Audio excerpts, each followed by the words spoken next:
Hello, good morning everyone. Just confirm करा एकदा आवाज येत आहे आणि स्क्रीन विजिबल आहे. लेट सी मार्केट कुठे ओपन झालेलं आहे. प्री ओपन मार्केट कुठे क्लोज झालेलं आहे सगळ्यात ते पहिले बघू. आणि मार्केटमध्ये आज आपल्याला काय करायचं आहे, कोणते स्टॉक्स आपल्याला चूज करायचं आहे हे आपण बघणार आहे.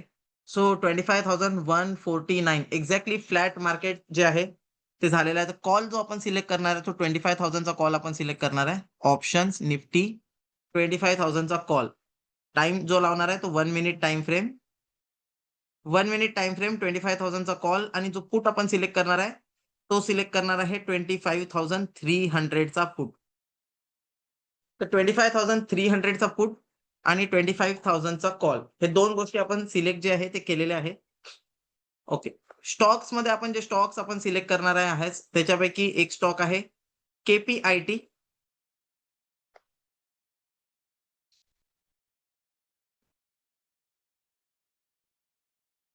KPIT technologies. एक स्टॉक आहे ग्लेनमार्क. ग्लेनमार्कमध्ये 1 मिनिट टाइम फ्रेमवर शॉर्ट साइडमध्ये एक चांगला ट्रेड, हा जो ट्रेड आहे हा 1 मिनिट टाइम फ्रेमवर कॅप्चर झाला होता. शॉर्ट साइडमध्ये एक मोठा टार्गेट फ्रायडेच्या दिवशी पण ग्लेनमार्कमध्ये आलं होतं. आता ग्लेनमार्क आणि केपीआयटी हे दोन स्टॉक जे आहे आपण सिलेक्ट केलेले आहे. तिसरा स्टॉक जो आपण सिलेक्ट करणार आहे तो आहे एव्हेन्यू सुपरमार्ट, डी-मार्ट. सध्या बघूया मार्केट ओपन व्हायला अजून 1 मिनिट बाकी आहे. ऑप्शन्स आपण ऑलरेडी सिलेक्ट केलेले आहे आणि स्टॉक्स पण सिलेक्ट केलेले आहे. स्टॉक कोणते-कोणते सिलेक्ट करायचे आहे? ग्लेनमार्क, केपीआयटी आणि डी-मार्ट. याच्यामध्ये 5 मिनिट टाइम फ्रेमवर आपण बघणार आहे. ट्रेड कशाप्रकारे पॉसिबल होईल आज. आणि ऑप्शनमध्ये आपण सिलेक्ट केलेला आहे 25,000 चा कॉल आणि 25,300 चा पुट. तर लेट्स सी मार्केट जे आहे ते फ्लॅटच ओपन झालेलं आहे. 25,000 ला जे आहे मार्केटमध्ये सपोर्ट आहे खाली आणि वरती जे आहे 25,350 इथे रेजिस्टन्स आहे. त्याच्या वर जेव्हा जाईल तेव्हाच आपण जे आहे मार्केटमध्ये कन्सिडर करू शकतो 300-350 हा लेवल ब्रेक केला तर मार्केट जे आहे थोडंफार बुलिश होईल. पण तोपर्यंत मार्केट जे आहे ते बुलिश नाही राहणार आहे. Market is bearish only. पहिले 5-10 मिनिट वेट करू, बघूया मार्केट ओपन झाल्याच्या नंतर कोणत्या डायरेक्शनला मूव्ह करते, कुठे सपोर्ट घेते आणि त्याच्यानंतर मग आपण डिस्कस करू शकतो, डिसाईड करू शकतो की कोणत्या साइडला आपल्याला एंट्री करायची आहे. लेट्स सी मार्केटमध्ये जे आहे 25,000 च्या जवळपास सपोर्ट आहे. त्या सपोर्टच्या तिथे आपण बघू एखादा बाय ट्रेड समजा आला, तर आपल्याकडे एक अपॉर्च्युनिटी असेल. ऑन द अदर हँड आपण इथे बघू शकतो ग्लेनमार्क फार्मा 2137 खाली आला, बट यस इमिडिएटली वापस वर चालला गेला. अजून कोणता ट्रेड नाही आहे. ना केपीआयटी मध्ये कोणता ट्रेड आहे. 10 पॉइंट खाली उघडला, इथेच चालू आहे. डीमार्ट मध्ये पण अजून कोणताही ट्रेड आलेला नाही आहे. कॉलवर फोकस करा. बाय ट्रेड ऍक्टिव्हेट होऊ शकतो. मार्केट जे आहे 25,050 पासून जे आहे थोडंफार वरती येत आहे. 25,100 च्या वर गेला तर एक चांगली अपॉर्च्युनिटी येऊ शकते. बाय ट्रेड ऍक्टिव्हेट होऊ शकतो. ग्लेनमार्क मध्ये बाय ट्रेड ऍक्टिव्हेट होत आहे, बट यस खूप मोठा स्टॉप लॉस आहे तर अवॉइड करू शकता. 2187-2138 खूप मोठा स्टॉप लॉस आहे. जर सेल ट्रेड आला ग्लेनमार्क मध्ये तर तिथे आपण कॅपिटलाइज करू शकतो, तिथे आपण फोकस करू शकतो. अजून पण कोणताही ट्रेड ऍक्टिव्हेट झालेला नाही आहे. वेट करू. मार्केट जे इथून खाली आलेला आहे, हा जो इथे कर्व बनवलेला आहे 167-170 च्या वर जर 25,000 चा कॉल 170 च्या वर गेला, तर एक नॅचरल बाय ट्रेड ऍक्टिव्हेट होऊ शकतो. म्हणजे एआयने दिला नाही तरी सुद्धा एक बाय ट्रेड जो आहे, तो मॅन्युअली जर आपण करत असेल तर 170 च्या वर एक बाय ट्रेड आपण करू शकतो. एक डब्ल्यू पॅटर्न इथे फॉर्म होईल 170 च्या वर गेल्यावर. त्याचं टार्गेट जे आहे ते टार्गेट राहणार आहे अराउंड 195 पर्यंत. तर हा एक ट्रेड असेल जो आपल्याला मिळेल. बेसिकली याच्यात आहे काय पॅटर्न? मार्केट कंटिन्युअसली खाली पडलं. पहिला अटेम्प्ट वर जायचा केला, वर नाही गेला, वापस खाली आलं. जेव्हा दुसरा अटेम्प्ट करेल आणि हा इथे जो कर्व बनलेला आहे, यू टर्न जो बनलेला आहे, त्या यू टर्नला जेव्हा क्रॉस करेल, तर यू टर्न कितीला आहे? 167.55. आपण एक राउंड फिगर 170 च्या वर जेव्हा निघेल, 25,000 चा कॉल 170 ब्रेक करेल, तिथे बाय करू शकतो. स्टॉप लॉस जो आहे आपला, तो या यू टर्नच्या खाली किंवा जो इथे लो बनवेल तिथे आपण लावू शकतो, मे बी 145 च्या जवळपास. आणि जो टार्गेट असेल तो टार्गेट असणार आहे 195 पर्यंत. तर हा एक ट्रेड पॉसिबल आहे. बट बाय कधी करायचं? 170 च्या वर गेल्याच्या नंतर. अँड होपफुली जेव्हा 170 क्रॉस करेल, तर एआय इंडिकेटर सुद्धा हा डब्ल्यू पॅटर्न आयडेंटिफाय करेल आणि तो सुद्धा एक बाय ट्रेड देऊनच देईल. So let's see. AI indicator पहिले ट्रेड देतो की 170च्या तिथे आपल्याला पहिले कळतं की बाय आहे आणि नंतर कुठे एआय इंडिकेटर ॲक्टिव्हेट होईल. एआय इंडिकेटर नेहमी कन्फर्मेशन झाल्याशिवाय ट्रेड देत नाही. म्हणून याची ॲक्युरसी जी आहे ती जास्त येते. नॉर्मली आपण जेव्हा ट्रेड करतो, तेव्हा आपण पॅटर्न बघतो, पॅटर्न बघून ट्रेड करतो.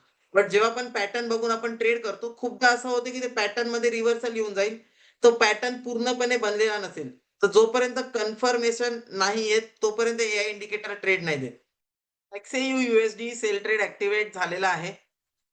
3360 स्टॉप लॉस आहे. 3352 टार्गेट आहे. XAU USD स्टॉक्समध्ये अजून ॲक्टिव्हेट व्हायचा आहे काहीही आणि ऑप्शनमध्ये सुद्धा अजून ॲक्टिव्हेट व्हायचा आहे. तर लेट्स सी. 163.45 लाच एक बाय ट्रेड दिलेला आहे. 165 च्या वर गेला तर तुम्ही एंट्री करू शकता. एक छोटा ट्रेड आहे, छोटा स्टॉप लॉस, छोटा टार्गेट आहे. आता बाय नका करू. 162 चालू आहे. 165 च्या वर गेला तर एंट्री करा. 175 गेला, एक पहिला टार्गेट हिट होईल. 190 गेला तर दुसरं टार्गेट हिट होईल. स्टॉप लॉस 149.95 चा असेल. ओके. 165 च्या वर ट्रेड ॲक्टिव्हेट झालेला आहे. 15 पॉइंटचा स्टॉप लॉस आहे आणि पहिलं टार्गेट 10 पॉइंटचं आहे. दुसरं टार्गेट जे आहे ते 25 पॉइंटचं आहे. 165 ला ट्रेड ॲक्टिव्हेट झालेला आहे. पहिलं टार्गेट 10 पॉइंटचं आहे, दुसरं टार्गेट 25 पॉइंटचं आहे. स्टॉप लॉस 149.95 15 पॉइंटचा स्टॉप लॉस आहे. इथे डब्ल्यू पॅटर्न आता कन्फर्म झालेला आहे. 172 च्या वर चालू आहे. तर डब्ल्यू पॅटर्न ऑलरेडी कन्फर्म झालेला आहे. तर एनिवे मॅन्युअली सुद्धा आपण केला असता, तर बाय ट्रेड मॅन्युअली सुद्धा ॲक्टिव्हेट झालेला आहे आणि टार्गेट जो असणार होता, तो असणार होता 195 च्या जवळपास. तर टार्गेट 2 पर्यंतचा जो पोटेन्शियल आहे या ट्रेडमध्ये डब्ल्यू पॅटर्न कन्फर्मेशनचा, तो येऊ शकतो. 165 पासून 175 टार्गेट 1 जे आहे ते झालेलं आहे. ज्यांना एक्झिट करायचं टार्गेट 1 ला एक्झिट करू शकता. टार्गेट 2 जे आहे ते आपलं मेन टार्गेट राहील. स्टॉप लॉसला कॉस्ट प्राइसला आणू शकता किंवा जो 149 चा स्टॉप लॉस आहे, त्याच स्टॉप लॉसनी टार्गेट 2 पर्यंत वेट करू शकता. 190 जे आहे ते आपलं टार्गेट 2 राहील. डब्ल्यू पॅटर्न जो आहे तो टार्गेट 2 पर्यंत बनेल. कंप्लीट होईल. 190 जे आहे तिथे टार्गेट 2 चं डब्ल्यू पॅटर्न जो फॉर्मेशन झालेला आहे, त्याचं टार्गेट 190 आहे. एक गोष्ट जी सगळ्यात इम्पोर्टंट आहे ट्रेडिंगमध्ये ते म्हणजे डिसिप्लिन. असं नका करू, की तुम्ही एक स्ट्रॅटेजी फॉलो करताय 4 दिवस, 8 दिवस आणि त्याच्यानंतर तुम्ही वापस स्ट्रॅटेजी चेंज करताय. कधी इच्छा झाली तर 1 मिनिट स्ट्रॅटेजी फॉलो केली, मग इच्छा झाली तर एआय इंडिकेटर फॉलो केला, मग इच्छा झाली तर अजून कोणता बॉलिंजर बँड फॉलो केला, मग 5 ईएमए फॉलो केला, मग 2 एव्हरेज लावले. असं 15-15 दिवसाला स्ट्रॅटेजी चेंज केलं ना तर काही होणार नाही. निफ्टीमध्ये टार्गेट 1 आलेला आहे. एक्सएयू यूएसडीमध्ये टार्गेट 1 येण्याच्या मार्गावर आहे. जवळच आहे. लवकरच एक्सएयू यूएसडीमध्ये पण टार्गेट 1 हिट होऊ शकते.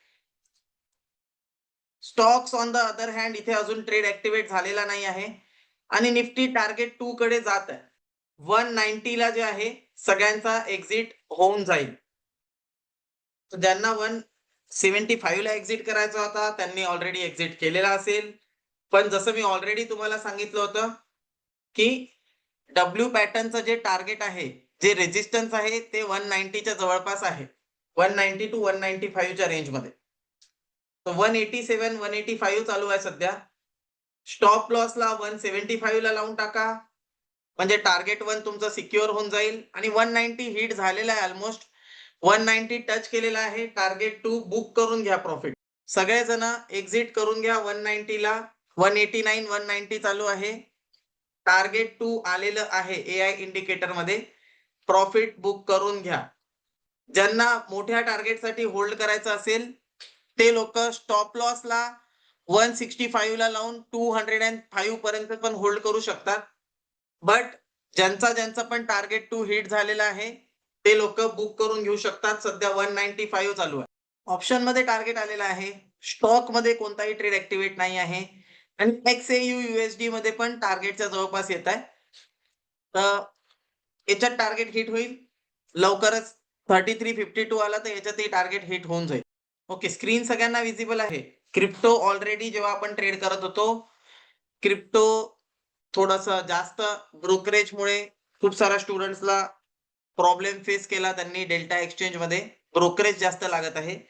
म्हणून आपण नेक्स्ट हा प्लॅटफॉर्म यूज करत आहे आता. याच्यात आपण क्रिप्टो, फॉरेक्स, यूएस मार्केट सगळ्या गोष्टी ट्रेड करू शकतो.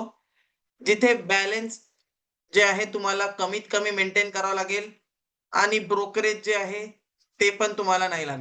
सगळ्यांनी नेक्स्ट प्लॅटफॉर्म ओपन केला असं दिसत आहे. आता तुम्हाला काय करायचं आहे, इथे 3 डॉट्स आहे बघा. या 3 डॉटवर क्लिक करायचं आहे. Change trading password. Change trading पासवर्डवर तुम्हाला क्लिक करायचं आहे. आणि अशा प्रकारे तुमची स्क्रीन ओपन होईल चेंज ट्रेडिंग पासवर्ड केल्याच्या नंतर. इथे तुम्हाला ट्रेडिंग पासवर्ड, कन्फर्म पासवर्ड आणि ईमेल आयडी हे टाकायचं आहे. सेंड कोड करायचा आहे. इथे तुम्हाला जो पासवर्ड ठेवायचा आहे तो पासवर्ड तुम्ही टाकणार. ईमेल आयडी टाकणार, सेंड कोड करणार. तुमच्या ईमेल आयडीवर एक कोड येईल. तो कोड इथे टाकणार, व्हेरिफाय करणार. तुमचा पासवर्ड चेंज होऊन जाईल. चेंज झालेला पासवर्ड तुम्हाला लक्षात ठेवायचा आहे. त्याच्यानंतर तुम्हाला काय करायचं आहे, इथे ट्रेडिंग अकाउंट नंबर तुम्हाला दिसत आहे. हा ट्रेडिंग अकाउंट नंबर आणि जो चेंज केलेला पासवर्ड आहे, तो तुम्हाला MT5 प्लॅटफॉर्मवर तिथे तुम्हाला ॲड ब्रोकरचं ऑप्शन दिसेल. जेव्हा प्लसवर तुम्ही क्लिक करता, हे फाइंड ब्रोकरमध्ये तुम्हाला नेक्स्ट टाकायचं आहे, NEEX. त्याच्यानंतर तुम्ही नेक्स्टवर क्लिक केलं, तर तुमचा अकाउंट नंबर जो की इथे ट्रेडिंग अकाउंट नंबर दिलेला आहे आणि पासवर्ड, जो पासवर्ड तुम्ही चेंज केलेला आहे. हे 2 गोष्टी तुम्ही टाकल्या, की तुमचा ब्रोकर जो आहे तो MT5 सोबत कनेक्ट होऊन जाईल. ओके. आता एक गोष्ट लक्षात घ्या. फॉरेक्स ट्रेडिंगमध्ये मल्टिपल ब्रोकर्स असतात. जसं आपल्याकडे एंजल वन, धन, 5 पैसा अशा प्रकारचे सगळ्या प्रकारचे ब्रोकर आहे. सगळ्या ब्रोकरचे अलग-अलग अकाउंट आहे. फॉरेक्स ट्रेडिंगमध्ये सगळ्या ब्रोकरचा एकच सेम प्लॅटफॉर्म आहे MT5, मेटा ट्रेडर 5. म्हणजे सगळ्या ब्रोकरचे अलग-अलग प्लॅटफॉर्म तुम्हाला शिकण्याची गरज नाही. तुम्ही किती पण ब्रोकरमध्ये तुमचे अकाउंट असतील, तुम्ही त्या ब्रोकरच्या अकाउंटला डायरेक्टली MT5 प्लॅटफॉर्म सोबत कनेक्ट करणार आणि फक्त तुम्हाला MT5 शिकायची गरज आहे.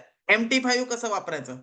तुम्ही पहिलेपासून XNX वापरत असाल, डेल्टा एक्सचेंज वापरत असाल, कोणतंही तुम्ही वापरत असाल, खूप सारे ब्रोकर आहे. त्या ब्रोकरचा टर्मिनल यूज करण्यापेक्षा त्या ब्रोकरला जर तुम्ही MT5 सोबत कनेक्ट केलं, तुम्ही फक्त आणि फक्त MT5 यूज करू शकता. ब्रोकरमध्ये ऑटोमॅटिक ट्रेड पडेल. तुम्हाला जे आहे सगळ्या गोष्टी MT5 मधूनच कंट्रोल करता येतील ट्रेडिंगसाठी. आणि MT5 हा प्लॅटफॉर्म कसा यूज करायचा, ट्रेड कसा करायचा हे मी तुम्हाला शिकवणार आहे. एकदम बेसिक. एकदा तुम्ही बघितलं की तुम्हाला समजून जाईल. इतकं सोपं आहे MT5 यूज करणं. आणि जेव्हा तुम्हाला कनेक्ट करायला काही प्रॉब्लेम आला, तर मग तुम्ही कॉन्टॅक्ट करू शकता आणि कनेक्ट करू शकता. ग्लेनमार्कमध्ये सेल कॉल आलेला आहे. ग्लेनमार्कमध्ये सेल कॉल ॲक्टिव्हेट झालेला आहे. 2197 चा स्टॉप लॉस आहे. 2144 चं टार्गेट आहे. स्टॉकमध्ये एक सेल कॉल आलेला आहे ग्लेनमार्कमध्ये. ऑप्शनमध्ये ऑलरेडी आपण बाय करून टार्गेट हिट झालं. डीमार्टमध्ये सुद्धा 4000 ला बाय कॉल आला होता आणि 4040 जवळ-जवळ ₹40 ₹50 टार्गेट डीमार्टमध्ये सुद्धा हिट झालेला आहे. 4075 चं टार्गेट आहे. पण 4000 ला बाय कॉल आला होता. 4075 चं टार्गेट जे आहे ते आहे. आणि अल्मोस्ट 4050 चालू आहे. तर 50 पॉइंट प्रॉफिटमध्ये आहे डीमार्ट. एआय इंडिकेटरचा यूजमध्ये. अँड अनदर KPIT टेक्नॉलॉजी 1263 च्या वर बाय ट्रेड ॲक्टिव्हेट होईल. ग्लेनमार्क सेल ट्रेड ॲक्टिव्हेट झालेला आहे. 2145 टार्गेट आहे. 2197 स्टॉप लॉस आहे. तर आजचं सेशन आपण क्लोज करूया. ग्लेनमार्क सेल ट्रेड ॲक्टिव्हेट आहे. आता खाली येत आहे. 2171 ला सेल कॉल आला होता. 2162 चालू आहे. डीमार्टमध्ये 70-80 पॉइंटचा टार्गेट हिट झाला. 4062 चालू आहे. 4075 चं टार्गेट हिट झालेलं आहे. तर स्टॉक्समध्ये एआय इंडिकेटर तुम्ही बघू शकता कशा प्रकारे काम करत आहे. इंडेक्समध्ये तर ऑब्व्हियसली टार्गेट तिन्ही पण टार्गेट हिट झाले. टार्गेट 2 ला आपण प्रॉफिट बुक केला, पण तिन्हीही टार्गेट हिट झाले इंडेक्समध्ये, कॉल बाय मध्ये. स्टॉक मध्ये सुद्धा डीमार्ट मध्ये टार्गेट आलं, केपीआयटी मध्ये बाय ट्रेड ऍक्टिव्हेट झालेला नाही अजून, ऍक्टिव्हेट होईल तेव्हा तिथे पण तुम्ही 1258 च्या स्टॉप लॉसनी 1268 च्या टार्गेट पर्यंत ठेवू शकता.